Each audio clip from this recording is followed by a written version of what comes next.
The Warlock. You are listening on YouTube channel named Let's Listen Something. There was once a mujik, and he had 3 married sons. He lived a long while, and was looked upon by the village as a koldun or wizard. When he was about to die, he gave orders that his sons' wives should keep watch over him after his death for 3 nights, taking 1 night apiece, that his body should be placed in the outer chamber, and that his sons' wives should spin wool to make him a kaftan. He ordered, moreover, that no cross should be placed upon him, and that none should be worn by his daughters-in-law. Well, that same night the eldest daughter-in-law took her seat beside him with some grey wool, and began spinning. Midnight arrives. Says the father-in-law from his coffin, "Daughter-in-law, art thou there?" She was terribly frightened, but answered, "I am." "Art thou sitting?" "I sit." "Dost thou spin?" "I spin." "Grey wool?"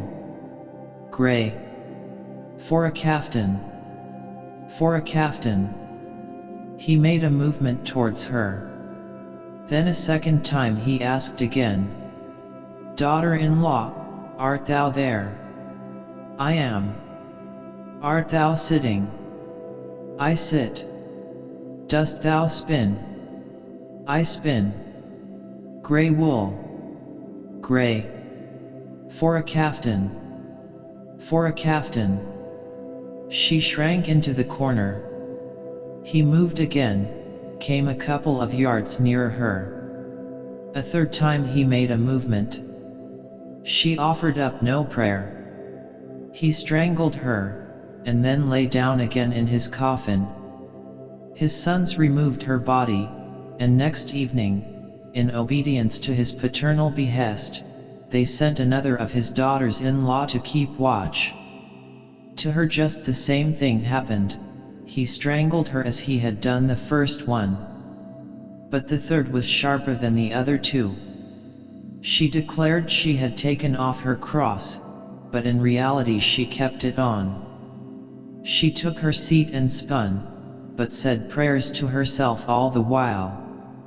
Midnight arrives. Says her father-in-law from his coffin, "Daughter-in-law, art thou there?" "I am," she replies. "Art thou sitting?" "I sit." "Dost thou spin?" "I spin." "Grey wool?" "Grey." "For a kaftan?" "For a kaftan." Just the same took place a second time. The third time, just as he was going to rush at her, she laid the cross upon him. He fell down and died. She looked into the coffin. There lay ever so much money. The father-in-law wanted to take it away with him, or, at all events, that only someone who could outdo him in cunning should get it.